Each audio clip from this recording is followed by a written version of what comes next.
para poder terminar vamos a hacer un paso a paso de lo que estuvimos desarrollando. Primeramente pusimos a hervir nuestra pasta. Esto lo dejamos cocinar durante por lo menos unos 7 minutos.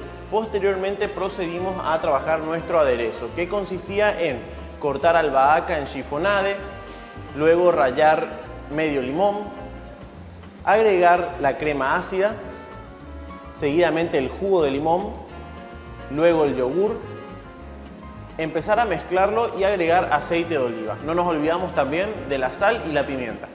Esto lo reservamos en frío. Mientras tanto, el salmón lo que hacíamos era empezar a desmenuzarlo.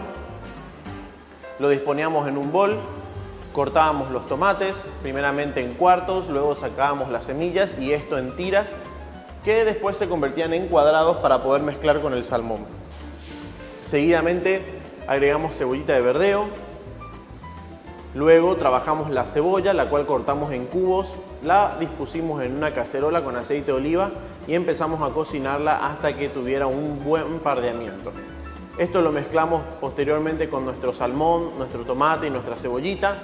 Aderezamos con un poco de crema de yogur y luego ya procedimos a mezclar con toda la pasta para terminar nuestra preparación. Agregamos también un poco de queso rallado por encima y para terminar cebollita de hoja.